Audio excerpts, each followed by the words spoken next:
Bueno, para continuando con esta serie de videos referidos a la materia de termodinámica y máquinas térmicas, para máquinas térmicas, uno de los temas que tenemos que analizar es en la parte de movimiento de fluidos, algunas nociones de aerodinámica.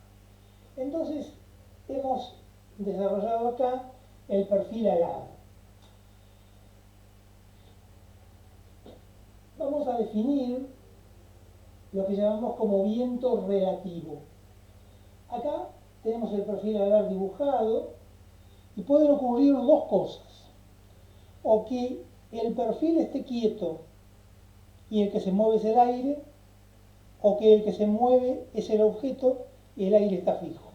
¿Sí? Cualquiera de las dos posibilidades, cualquiera de las dos formas, dan el mismo resultado.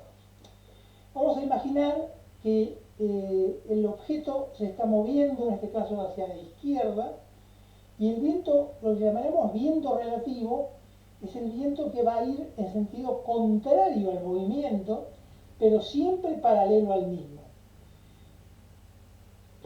Cualquiera sea la posición que tenga el ala, acá la tenemos el ala en forma horizontal, el viento relativo lo tenemos horizontal hacia la derecha y el objeto se está moviendo hacia la izquierda.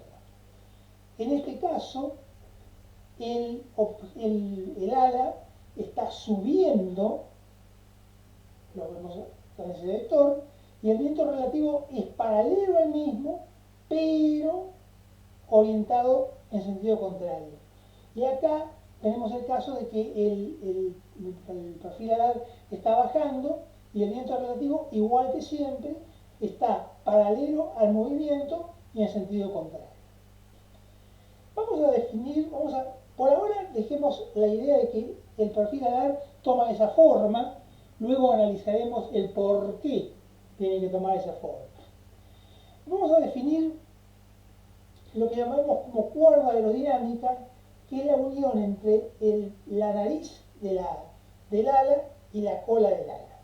Este segmento, marcado en línea de trazos, es lo que llamamos cuerda aerodinámica. Tenemos que analizar que hay varios ángulos que se forman. Si el avión está detenido, o está detenido o está volando horizontalmente, hay un ángulo que es el ángulo de incidencia. El ángulo de incidencia es el ángulo que se forma entre la cuerda aerodinámica y el piso si el avión está detenido, como es el caso que estaba mostrando acá. Este es el ángulo de incidencia. Es algo que el fabricante del avión ha decidido colocar. Es algo que no puede ser modificado. El ala tiene un cierto ángulo, está construido el avión con un cierto ángulo, y ese ángulo se llama ángulo de incidencia. Cuando está detenido, cuando está en el hangar, entonces ese ángulo es el ángulo que forma el ala contra el piso. Cuando el avión está en el aire, naturalmente, el ala también se inclina. Y entonces surge un concepto más importante que es llamado el ángulo de ataque.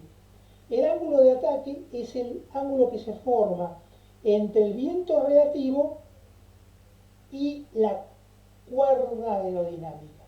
Y la definimos con las letras A o A. Vamos a ver qué fuerzas actúan sobre la aeronave. Tenemos el peso, tenemos la sustentación. La sustentación tiene que equilibrar el peso para que la aeronave pueda volar. Tenemos el empuje, que lo puede producir la hélice o lo puede producir un turbo reactor. Y tenemos la resistencia. La resistencia es lo que le ofrece, la resistencia que ofrece el aire al desplazamiento. De esta resistencia la vamos a dividir en dos grupos: la resistencia inducida y la resistencia parásita. La resistencia inducida es toda aquella resistencia que proviene de algo que genere sustentación. Por ejemplo, el ala produce resistencia, entonces es una resistencia inducida, porque ella produce sustentación. El fuselaje también tiene una forma tipo perfil alar y también produce sustentación, entonces es una resistencia inducida. En cambio, las antenas, el tren de aterrizaje y otros objetos que no hacen la sustentación también producen resistencia, pero eso es una resistencia parásita, es una resistencia que no da nada positivo, es una resistencia totalmente que se opone al movimiento, pero no produce sustentación. La sustentación del perfil alar lo debemos a dos motivos. Por un lado está el teorema de Bernoulli y por otro lado el principio de acción y reacción. El teorema de Bernoulli ya a esta altura el alumno lo conoce y establece que en términos generales Z, la energía potencial de posición, más la energía de presión, más la energía cinética, es constante siempre. La Z la podemos eliminar porque frente a los valores que en principio no hay diferencias entre un punto y otro, y la pequeña diferencia que pudiera existir entre el comienzo y el final del aparato es despreciable frente a los valores que toman la presión y la velocidad. El viento relativo enfrenta al perfil alar. Muy bien. Acá vamos a encontrar un punto de remanso que también llamamos punto singular, y acá tenemos otro punto que también tendría que ser de remanso. Acá la velocidad es cero, pero el viento relativo se descompone en dos corrientes. La corriente superior va por la parte de arriba del ala, la parte de arriba del ala la llamaremos extra 2, y hace este recorrido. Y la parte de abajo del ala, que llamaremos intra 2, hace un recorrido más corto que el anterior. Por la forma como está hecho el perfil, la parte superior, el extra 2, es más largo que el intra 2. Y ambos tienen que llegar al mismo tiempo. Entonces la velocidad en la parte superior, es mayor que la velocidad en la parte inferior. En consecuencia, la presión en la parte superior es menor que la presión en la parte inferior. Pero la presión en la parte inferior no puede ser menor que la presión atmosférica. En consecuencia, en la parte de arriba tenemos una depresión o una baja presión, en valor absoluto, que hace que el ala se sustente, vuele.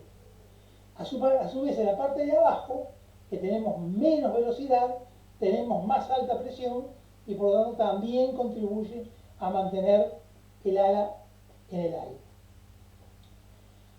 Pero no solamente, este es el principal motivo por el cual el avión vuela, y ya lo hemos analizado en la parte de hidráulica, cuando hablamos de efecto de sustentación, habíamos mencionado este efecto y también aplicado a automóviles, pero eso lo analizaremos más tarde. Hay otro tema que es el principio de acción y reacción. El principio de acción y reacción dice que a toda acción se le opone una reacción igual y contraria. Muy bien. En consecuencia, el viento relativo, que nosotros tenemos acá avanzando hacia la derecha, en sentido horizontal, choca, se enfrenta con el perfil alar en la parte de abajo del intra 2 y el viento se desvía según las leyes de la óptica, es decir, que según una normal, una perpendicular al intra 2, el ángulo de entrada tiene que ser igual al ángulo de salida. Entonces el viento viene con un ángulo de entrada y sale con un ángulo simétrico respecto de una normal al ala. Ahora, esta es la acción que recibe. La acción que recibe. que la tenemos analizada acá.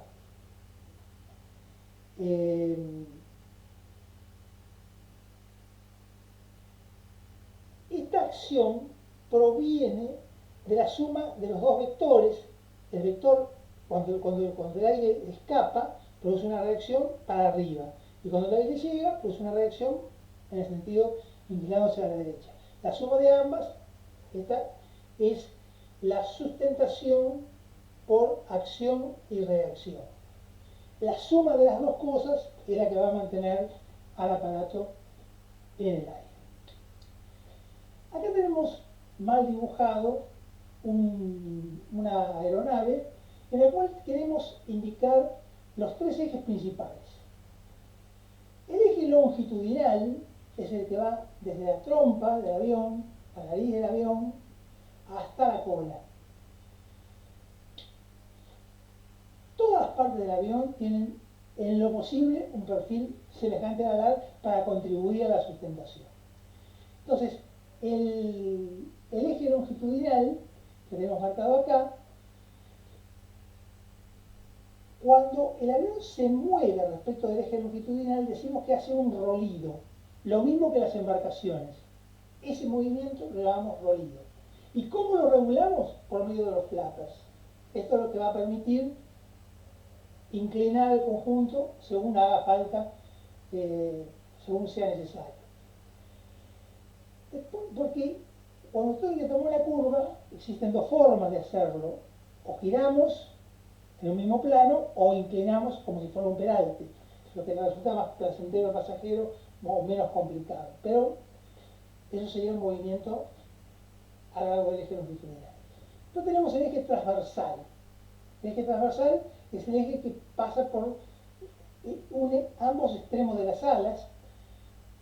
Su movimiento lo llamamos cabeceo o pitch.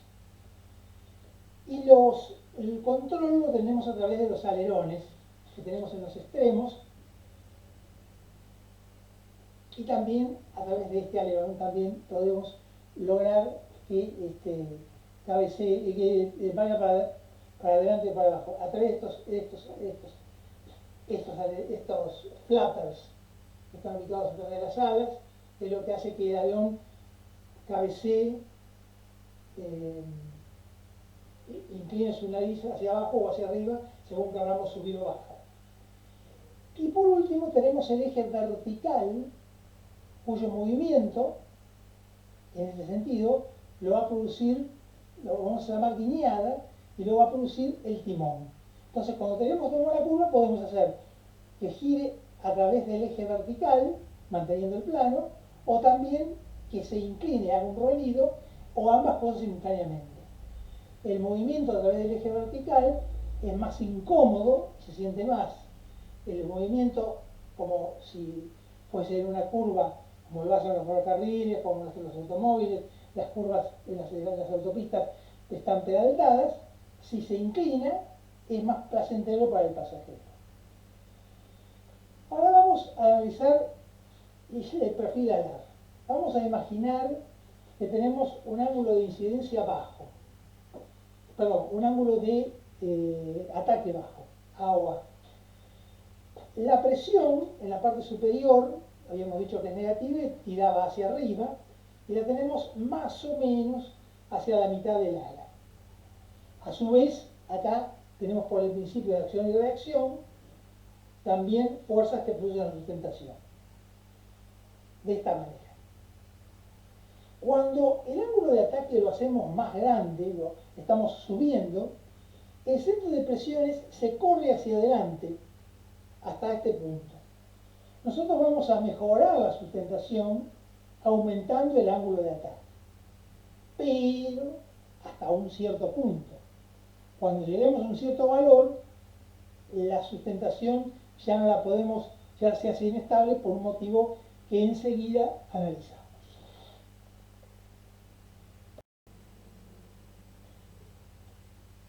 Bueno, habíamos mencionado recién que si el ángulo de ataque era bajo, el centro de presiones estaba más o menos en la mitad del largo del ala. Esto es lo que estamos mostrando acá.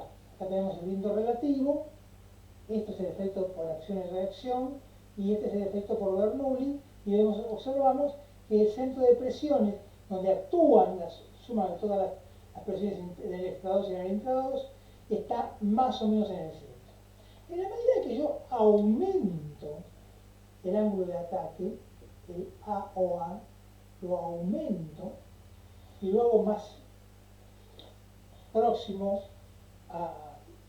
al máximo posible, voy a observar que el centro de presiones se va corriendo hacia adelante y ya está casi trabajando sobre la nariz del ala. Sin embargo, todavía está actuando y estas siguen siendo las fuerzas, las presiones producidas por el principio de acción y reacción. Si el ángulo de presión fuese negativo, si el ángulo de ataque, perdón, fuese negativo, como sería cuando está descendiendo, el centro de presiones se corre a la cola del ala. Hay un fenómeno que nosotros ya lo hemos mencionado en hidráulica, cuando estudiamos el movimiento de fluido en cañerías, que es el de la capa límite. Vamos a suponer que ahora el ala está quieta y el que se mueve es el viento, ¿no? Como siempre. Entonces, el gran rozamiento que hay contra la superficie del ala hace que en la parte inmediatamente en contacto con el extra 2, la velocidad es muy baja y luego crece rápidamente en una capa que llamamos capa límite, que es muy finita, muy delgada, y luego adquiere el valor correcto de la velocidad del viento relativo, que es el mismo que tenemos acá. Perdón, acá va a ser una velocidad mayor que la velocidad del viento relativo, porque estamos en la parte del extra 2. Entonces, encontramos que hay una parte donde la velocidad es muy baja y crece rápidamente, y esa zona la llamamos capa límite, es donde la velocidad va desde 0 hasta el valor de la velocidad del flujo del aire por la parte superior o parte inferior. Si yo aumento el ángulo de ataque, voy a observar, y eso lo puedo hacer en el túnel de viento, que llega un momento en que la capa límite empieza a desprenderse. La sustentación va a seguir aumentando hasta que llegue al ángulo crítico.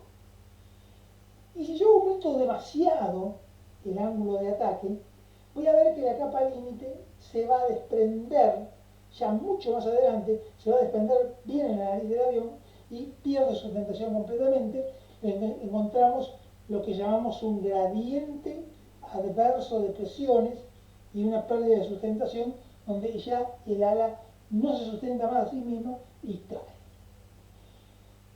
La sustentación la vamos a designar con la letra L. Y si uno quisiera explicarla matemáticamente, ver qué factores intervienen, decimos que L, que es la sustentación, es igual al producto de la densidad del aire por la superficie del ala, por el coeficiente de sustentación, por la velocidad al cuadrado sobre 2. Podría intervenir G si queremos convertir unidades. La densidad del aire es evidente que influye. Si yo estoy a baja altitud, estoy próximo al piso, no necesariamente todavía el efecto suelo. Estoy a una altura baja, el aire tiene mucha densidad. Yo acá he dibujado con puntitos como si fueran las partículas de aire. Veo que hay mucho aire alrededor, entonces el aire evidentemente influye en la sustentación, porque tengo más posibilidades de que todos estos fenómenos ocurran. Cuando yo estoy en una altura mucho más alta, mucho más grande, estoy en una gran altitud, entonces la densidad de aire es menor y en consecuencia la sustentación también es menor. Pero ya estoy arriba donde ya no necesito subir más, ya estoy a la altura máxima. Acá estamos representando el coeficiente de sustentación C sub L en función del ángulo de ataque. Y observamos que va creciendo con el ángulo de ataque y que, por ejemplo, un caso como este lo tendríamos a esta altura. Cuando el ángulo de ataque ya es grande, estamos acá, tenemos la máxima, y cuando ya se ha producido empieza a producirse la caída de presión, la caída de sustentación, estamos en este caso ya superado el máximo. Es decir, que la sustentación, que depende del coeficiente de sustentación, aumenta a medida que aumento el ángulo de ataque, pero hasta un cierto punto. Cuando yo me paso de los 18 o 20 grados, ya se produce el efecto opuesto. También la superficie de las alas se puede aumentar mediante la extensión de los flappers. Eso hace que cuando el avión está tratando de descender, que tiene, digamos, poca velocidad, entonces lo compensa aumentando la superficie alar, extendiendo los flappers. Bueno, acá estamos mostrando nuevamente los mismos fenómenos. Acá vemos cómo empieza el fenómeno de desprendimiento de la capa límite y acá se ha desprendido por completo. En el túnel de vientos, lo que en realidad lo que realmente es un conducto en el cual hacemos circular una corriente de aire. En lo posible extraemos el aire para observarlo mejor y lo coloreamos de diversas maneras para poder observar las capas. Mientras el aire se mueve de forma laminar, vamos a observar láminas precisamente de ese color, y cuando ya se produce un fenómeno de desprendimiento, vamos a observar que ya no es más notable. Acá tenemos, a ver, por acá está. Acá se observa con claridad que cuando el ángulo se hace muy grande, se desprendió totalmente la capa límite y ya pierde sustentación y el ala ya no se sustenta a sí mismo. Acá cuando el ángulo es un poquito más grande. Bueno, hasta acá entonces todo lo referente al perfil alar. Cabe aclararse que este curso está hecho para electromecánica. No es el objetivo introducirnos dentro de lo que son conceptos aeronáuticos. Lo hacemos al respecto de que el futuro técnico tenga también una idea de los fenómenos que ocurren, tanto así hemos estudiado fenómenos en los barcos, en los ferrocarriles y las distintas máquinas, para que tenga una noción, pero no es un curso orientado hacia la parte aeronáutica, sino que es para materias de electromecánica. Bueno, un segundito. Bueno, ahora vamos a analizar qué pasa si en lugar de tener un empuje por una turbina, turborreactor, tenemos una hélice. En el caso de la hélice, acá tenemos la nariz del avión y está en la parte donde están las distintas palas colocadas. Vamos a observar que cada una de las palas tiene la forma de un perfil alar. Tenemos también una parte superior donde tiene mayor longitud y una parte inferior donde tiene menor longitud, lo que sería el extra 2 o el intra 2 en un ala. Vamos a imaginar acá que tenemos el aparato en funcionamiento, pero estamos todavía en tierra.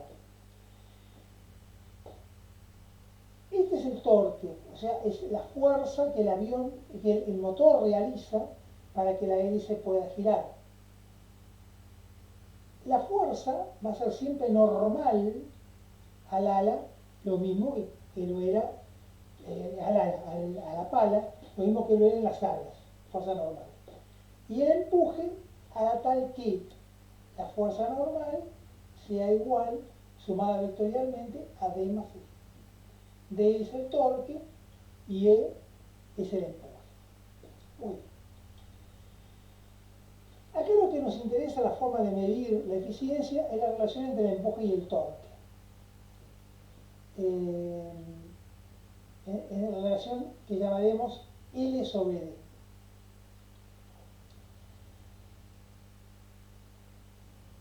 Cuando el avión está detenido, como está bueno, en GAR, pero funcionando, sin movimiento, sin desplazamiento, encontramos el ángulo de la pala.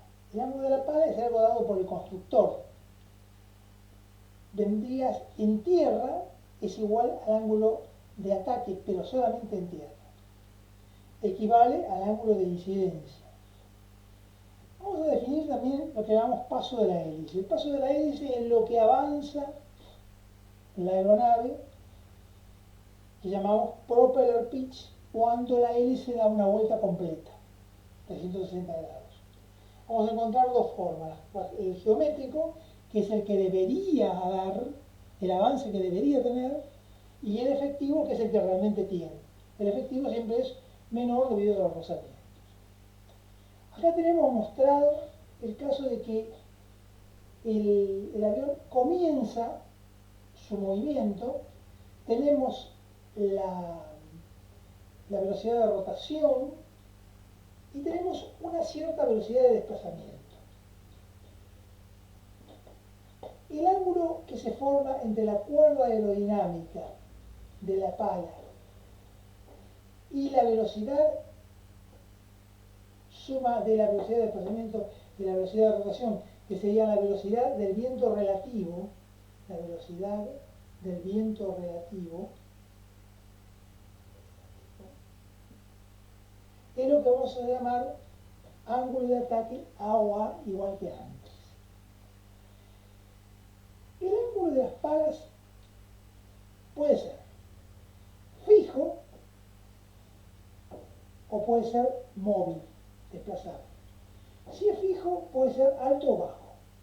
Si es alto, tiene su máxima eficiencia en la velocidad de crucero. Correspondería a un avión que va de tipo para usos comerciales. Cuando tenemos un ángulo de palas bajo, tiene la máxima eficiencia del ascenso o en el descenso.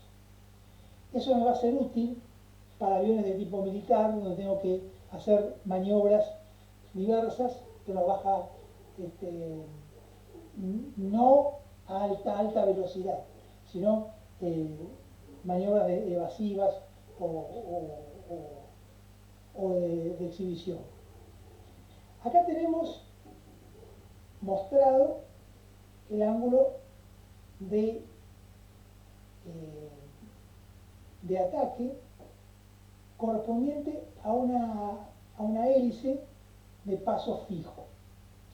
Si yo aumento la velocidad, con una velocidad de desplazamiento determinada, si aumento la velocidad de desplazamiento, observo que el ángulo de ataque también aumenta. Cuanto más chica es la velocidad de desplazamiento, menor es el ángulo de ataque. Vamos al caso de los ángulos de pala, el ángulo, lo que ocurriría con palas fijas con el ángulo del orden de los 16 grados. Acá lo encontramos cuando está detenido en tierra, tenemos la cuerda aerodinámica, tenemos la velocidad de desplazamiento, no hay de rotación, no hay velocidad de desplazamiento, el ángulo de ataque es igual al ángulo que habíamos dicho, el ángulo de la pala, y la eficiencia es baja. La eficiencia es mala, con un ángulo alto. A medida que voy ascendiendo, voy tomando velocidad, empiezo a moverme, pero con velocidad de desplazamiento bajas, el ángulo de ataque continúa siendo bajo y la eficiencia continúa siendo baja. Si yo trabajo ahora con una velocidad de crucero, velocidad alta, voy a observar que al aumentar la velocidad de desplazamiento, el ángulo de ataque se aproxima a lo que sería como óptimo y corresponde a lo que a la velocidad para la cual este avión fue diseñado, para funcionar bien en velocidad de crucero. Si yo aumentase la velocidad de crucero, el ángulo sería demasiado más pequeño, no está mostrado acá, pero sí en el apunte, el ángulo se hace más pequeño y por lo tanto la eficiencia vuelve a bajar. Quiere decir que con el ángulo fijo alto, yo voy a tener máxima eficiencia a alta velocidad de crucero, pero igualmente nunca va a ser lo más eficiente posible.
No, me falta todavía.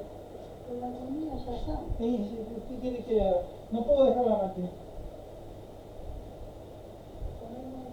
¿Cómo usted?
Bueno, acá habíamos hablado de las hélices de paso fijo alto y veíamos que la eficiencia en función de la velocidad era máxima cuando la velocidad era la velocidad de crucero.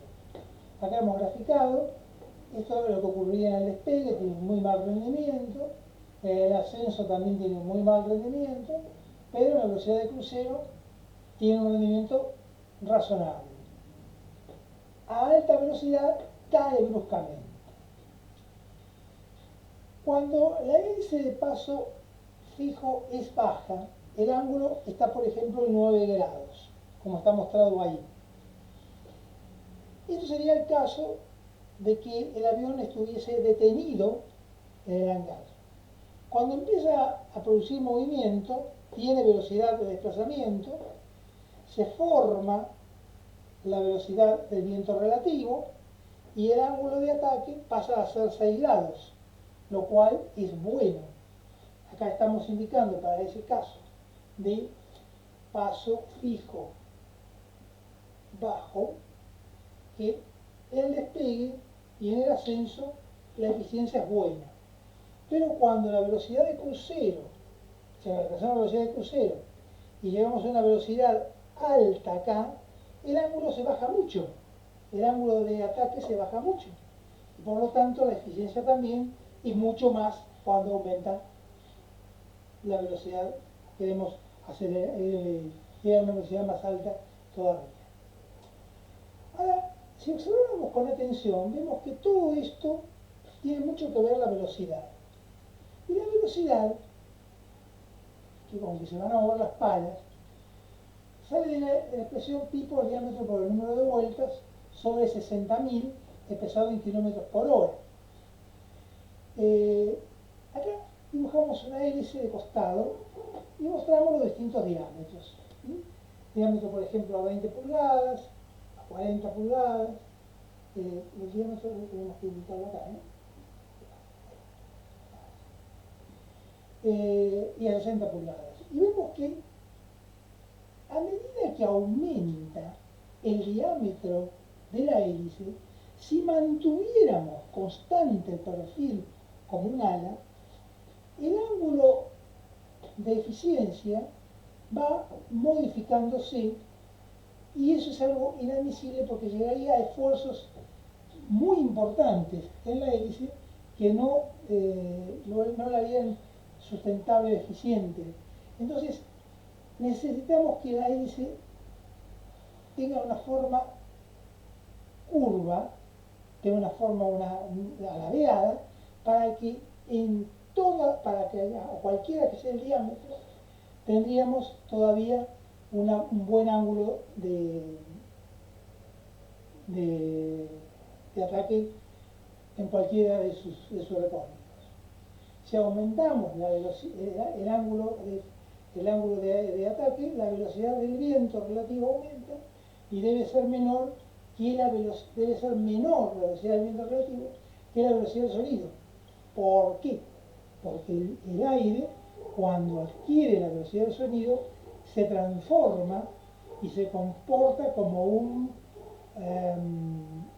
fluido elástico, para lo cual tengo que cortarlo prácticamente. O sea que yo no puedo superar la velocidad del sonido con este tipo de aviones.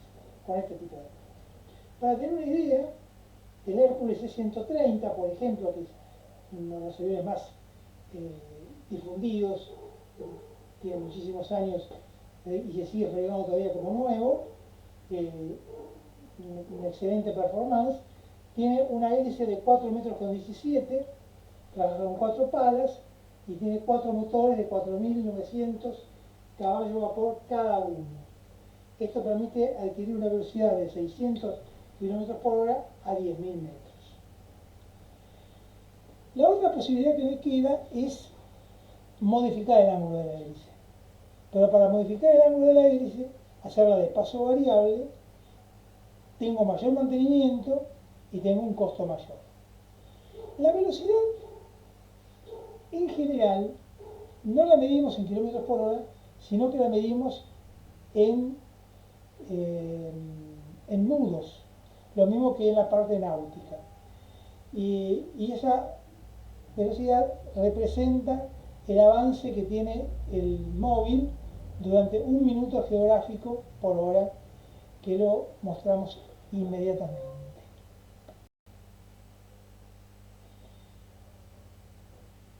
Bueno, como indicamos recién, la velocidad en kilómetros por hora es muy aplicable en todo lo que son movimientos terrestres, pero tanto en la marina como en la aeronáutica, lo más habitual es medir la velocidad en nudos. Y para poder explicar qué es el nudo, tendríamos que decirle que una velocidad de un nudo corresponde a una milla náutica por hora. Bien, dicho de esta forma, no ilustra demasiado. Supongamos que este es el planeta, que tiene un radio de 6.400 kilómetros, por lo tanto el largo de la longitud terrestre va a ser pi por diámetro 40.192 kilómetros aproximadamente. Esto está dividido por en los mapas en 360 grados y cada grado en 60 minutos.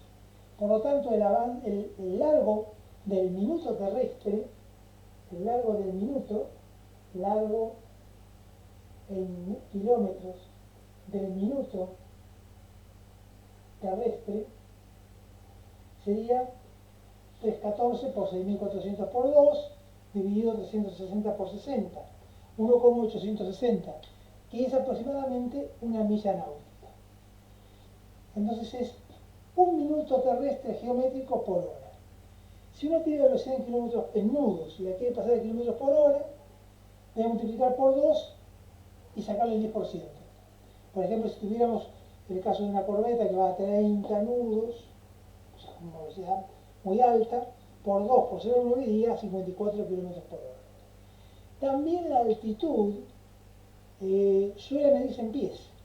Y si bien es un tema conocido, no está de más indicar que un pie vale 12 pulgadas y que equivale a 12 por 0,0254 metros, o sea 0,3048 metros.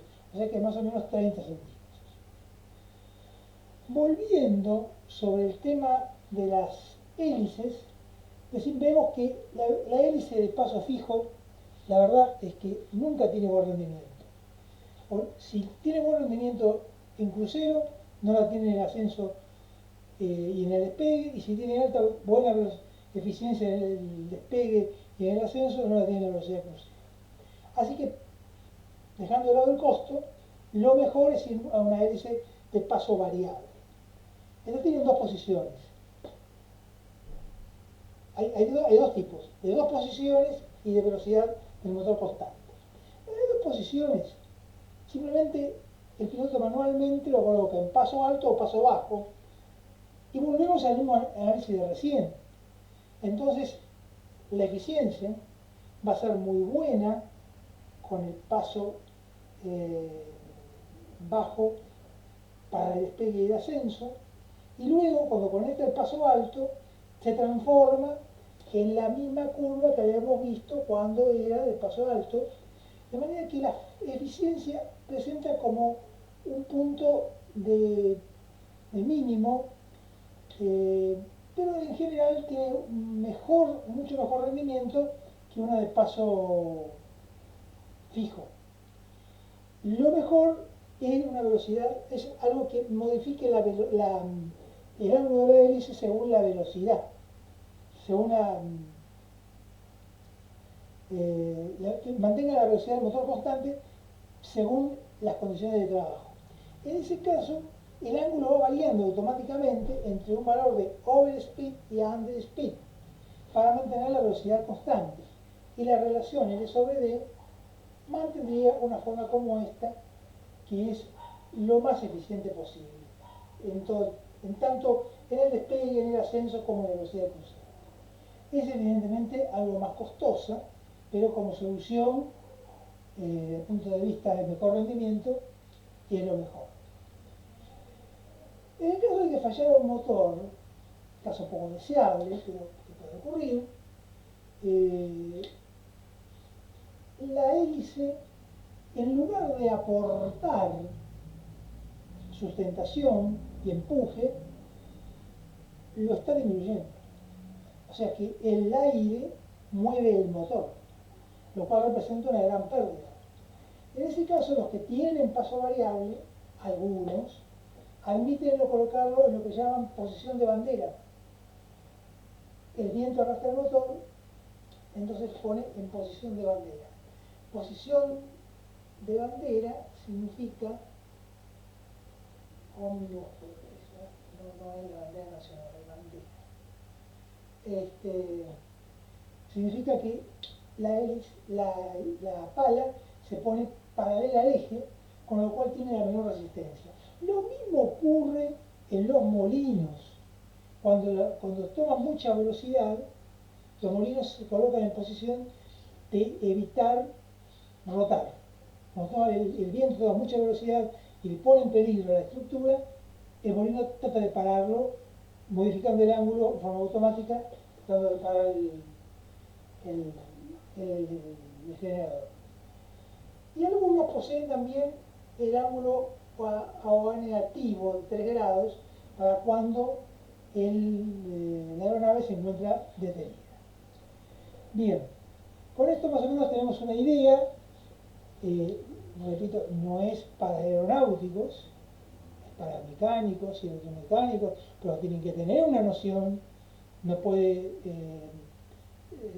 ignorar algunos detalles, como para poder tener una idea más o menos superficial de cómo es el problema del movimiento de las aeronaves. Bien,